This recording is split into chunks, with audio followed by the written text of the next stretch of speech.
दोस्तों स्वागत है आपका अपने यूट्यूब चैनल डुअल टेक में। आज फिर उपस्थिति में एक बहुत ही इंटरेस्टिंग वीडियो को लेकर। दोस्तों आज की इस वीडियो में हम लोग बात करने वाले हैं BSNL के 4G के बारे में।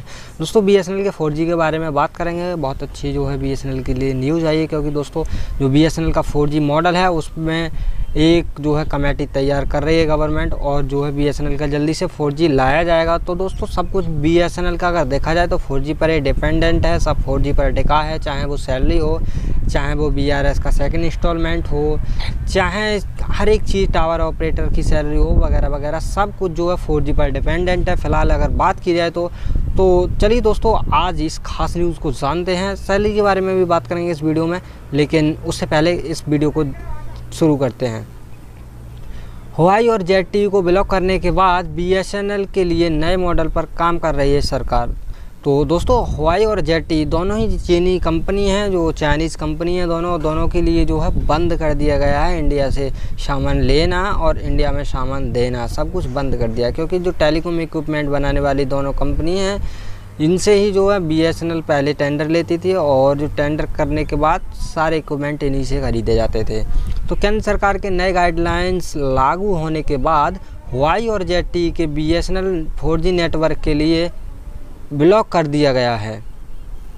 तो दोस्तों नए गाइडलाइन जो है केंद्र सरकार के लागू होने के बाद इन दोनों कंपनियों को ब्लॉक कर दिया गया है। सरकार अब एक मल्टी वेंडर मॉडल पर का विकल्प तलाश रही है। दोस्तों एक मल्टीनेशनल जो है वेंडर का मॉडल तलाश रही है गवर्नमेंट, ताकि जो इक्विपमेंट हैं वो आसानी से इसके लिए मिल सके और कंटिन्यू इक्विपमेंट मिल सकें। क्योंकि दोस्तों ऐसा नहीं है कि 4G एक बार इंस्टॉल हो जाएगा तो इक्विपमेंट नहीं है। दोस्तों कहीं भी अगर इक्विपमेंट ख़राब भी हो जाते हैं तो वो इक्विपमेंट उसी कंपनी से आते हैं। जैसे कि अभी अगर बात की जाए तो पीछे कुछ दिनों में दोस्तों अब तक BSNL जो ZTE और हुआई दोनों चाइनीज़ कंपनी हैं, इन्हीं से BSNL अपनी इक्विपमेंट लेते आया है। जब जब इसको ज़रूरत पड़ती है तब तक जो है BSNL ZTE और हुआई दोनों कंपनियों से मिलकर जो है इक्विपमेंट ख़रीदता है। इसके लिए एक कमेटी अपनी रिपोर्ट तैयार कर रही है।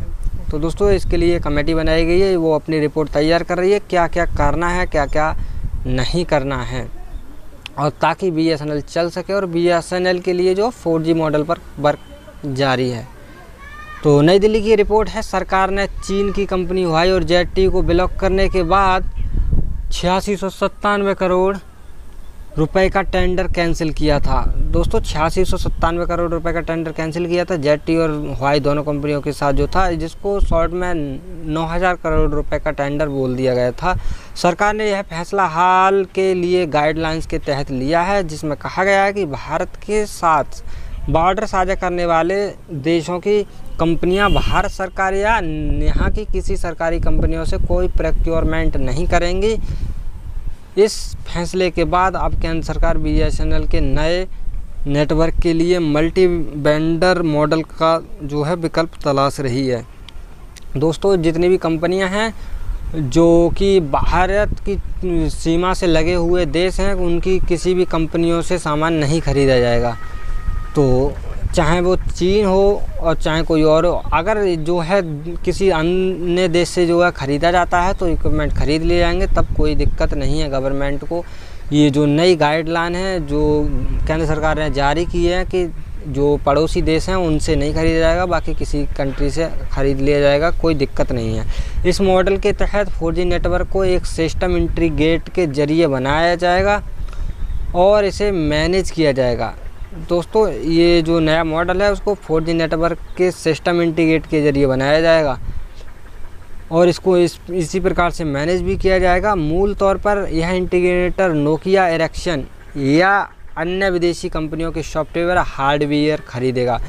तो दोस्तों ये एक मॉडल तैयार किया जा रहा है, ये कमेटी तैयार की जा रही है। उसका जो 4G का है नेटवर्क, उससे सब कुछ जो है मैनेज भी किया जाएगा, और हार्डवेयर सॉफ्टवेयर जो है एरिक्सन और नोकिया ये दोनों कंपनी है, स्विट्ज़रलैंड की कंपनी है, और जो है उसी से ये इक्विपमेंट ख़रीदे जाएंगे और ये इंस्टॉल किए जाएंगे। और दोस्तों इससे सॉफ्टवेयर भी ख़रीदे जाएंगे, ताकि जो इसका मैनेज करने का जो प्रोसेस है सब कुछ कुशलतापूर्वक इसको मैनेज किया जा सके। क्योंकि दोस्तों जब इतना बड़ा मॉडल तैयार किया जाता है तो उसको मैनेज करने में भी काफ़ी टाइम लगता है, और काफ़ी ढंग से उनको मैनेज करना पड़ता है। ऐसा नहीं कि कुछ भी मैनेज कर लो, क्योंकि ऑल ओवर इंडिया की बात है, तो काफ़ी जो है ज़्यादा उस पर पैसा खर्च करके उसको मैनेज किया जाएगा और जो है BSNL के लिए रिवाइव करने का पूरा प्रयास किया जाएगा। चूँकि BSNL के लिए यह सिस्टम इंटीग्रेटर एक भारतीय कंपनी होगी।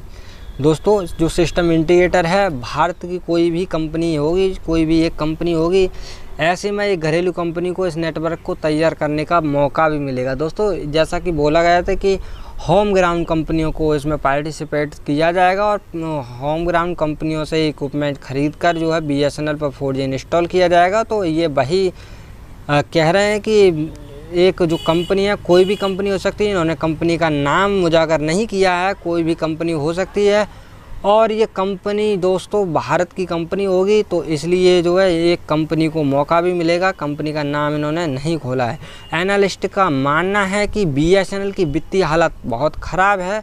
ऐसे में यह नया तरीका हानिकारक साबित हो सकता है, ख़ासतौर पर एक ऐसे समय में जब कंपनी अपने 4G बिजनेस को बहुत देर से शुरू कर रही हो। दोस्तों, ये तो एनालिस्ट का मानना ठीक है, क्योंकि ऑलरेडी बहुत ज़्यादा डिले हो चुका है BSNL का 4G। अगर आप और ज़्यादा डिले होता है तो ये BSNL के लिए बहुत ज़्यादा बुरी बात होगी, क्योंकि दोस्तों लगभग 5 साल 4 साल जो है डिले हो चुका है। अगर जियो की बात की जाए, 4G आए बात की जाए, तो दोस्तों 2016 में 4G आ गया था, और जबकि BSNL को 4-5 साल बाद भी 4G नहीं मिल रहा है। और ऐसे में भी ये झंझट इसमें और डाल दिया गया है कि अब ये होम ग्राउंड कंपनी होंगी, टेंडर कैंसिल करके दोस्तों काफ़ी ज़्यादा दिक्कत की गई है। दोस्तों, ये केंद्रीय कर्मचारियों के लिए खबर है कि बदलने जा रहा है रिटायरमेंट के बाद कॉन्ट्रैक्ट पर नियुक्ति का नियम। तो चलिए दोस्तों, इसको भी जानते हैं, लेकिन उससे पहले जो है इसी न्यूज़ को कंटिन्यू करते हैं। अधिकतर प्राइवेट मोबाइल ऑपरेटर्स ने अपना नेटवर्क सिग्नल बैंडर के जरिए कॉन्ट्रैक्ट के माध्यम से तैयार किया है। कमीशनिंग के बाद यह वेंडर्स ही सर्विस एग्रीमेंट के तहत इन्हें मैनेज करते हैं। इससे जो है खर्च कम होता है। दोस्तों, इनका कहना है कि जो प्राइवेट टेलीकॉम सेक्टर की कंपनियां हैं, इन्होंने अपने मोबाइल ऑपरेटर जो है अपना एक नेटवर्क सिग्नल वेंडर के जरिए कॉन्ट्रैक्ट के माध्यम से तैयार करते हैं। जो कॉन्ट्रैक्ट है उस प्रकार से जो है मैनेज करते हैं। ये अपना जो है जो भी जो BSNL या फिर जो प्राइवेट कंपनियां हैं, ये अपने कॉन्ट्रैक्ट के हिसाब से जो वेंडर्स हैं वो ही कमीशन के हिसाब से जो है उसको मैनेज करते हैं। और BSNL में ऐसा नहीं है। BSNL के लिए इसे बिल्कुल डिफरेंट कमेटी बनाई हुई है, तो वो मैनेज करती है, तो उसमें खर्च ज़्यादा आता है और इसमें खर्च कम आता है, और नेटवर्क की दक्षता भी बढ़ती है। दोस्तों, अगर जो कॉन्ट्रैक्ट है उसमें अगर बात की जाए तो दोस्तों प्राइवेट जो एम्प्लॉय हैं वो आते हैं, तो वो जो है कई साइट्स को देखते हैं, और जो साइट हैं उनको कंटिन्यू चलाने की कोशिश करते हैं, क्योंकि दोस्तों उनकी सैलरी कटने का उनको डर लगा रहता है। जबकि सिस्टम इंटीग्रेटर मॉडल में नेटवर्क में कई कंपनियां एक कंपोनेंट के तौर पर काम करेंगी।